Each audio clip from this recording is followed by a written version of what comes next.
We go rebuild 200-year-old Oyo Palace, preserve our tradition, Alaafin. I don't understand how is we want to rebuild the palace. That means we want to change the ancient structure of the palace. So how you dey preserve tradition or how you dey preserve culture? And you don't know that that building wey don be 200 years old, e get significant value. Na better heritage. Say this palace na 200 years. I no see wetin dey do this palace. This palace is still beautiful. The way e dey like this, nothing do this palace. So why you wan rebuild am? You want to destroy legacy. You say you want to preserve tradition. Because I don't understand. You go rebuild am. Why you wan rebuild am? Abi my people, see this palace now. They need to rebuild anything for here. Why do you want to rebuild it? Leave the palace the way it is. This is preserving of culture. When they see some kind traditional places for Korea, wey be say e don tey wey Korea don go, they don progress, they don invest in their country. The country don dey okay. But there are some places wey be that they be traditional places wey be say they leave am the way e dey, just to preserve culture, just to teach people say na like these things don be some years ago. You wan come say you wan rebuild am, you come say you dey preserve tradition. How that one be preserving of tradition? The new Alaafin of Oyo, Oba Abimbola Akeem Owode, don announce plans to renovate the ancient Alaafin Palace for Oyo town.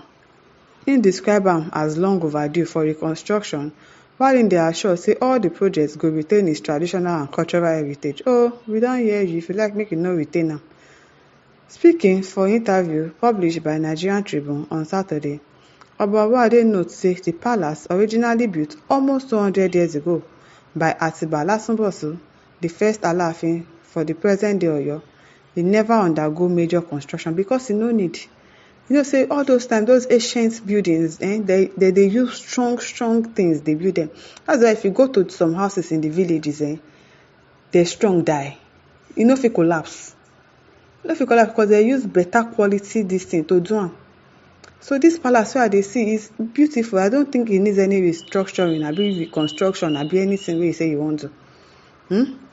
You know, if you no need, why you wan waste money? They renovate am. If you don't date to Alaafin, you go agree with me say it needs some repair, some new building need to be constructed, and some need to be renovated. Okay, say we dey look at reconstructing the palace without compromising the standard, culture and tradition, he said. God will help you achieve that one. Oba Owode also paid tribute to his predecessor, the late Oba Lamidi Adeyemi. He praised am for his efforts in promoting Yoruba culture and tradition. I say I commend Alaafin Lamidi Adeyemi, my immediate predecessor. He really do very well for properly projecting Yoruba culture and tradition. I want to take it from here, where he leave am, and take our culture and tradition to the next level.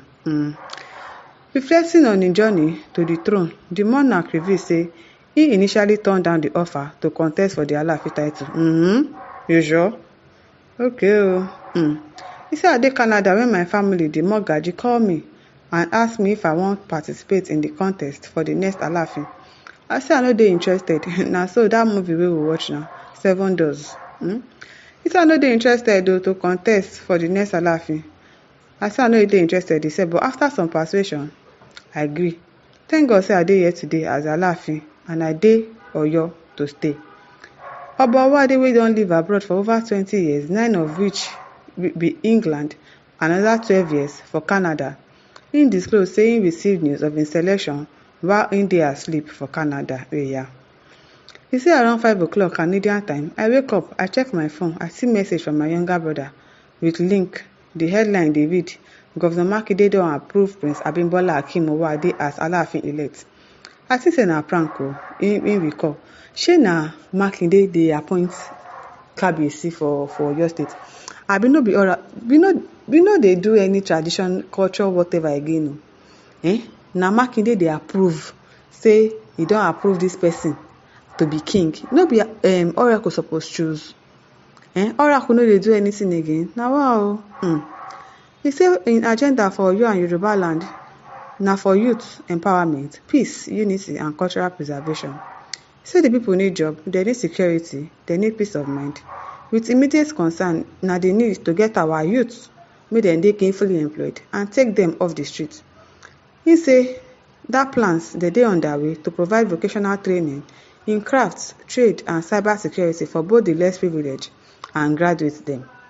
Obawade also reveal plan to set up a community health center wey go offer free medical services to the people of Oyo State, especially people wey no too dey privileged like the widows, the widowers.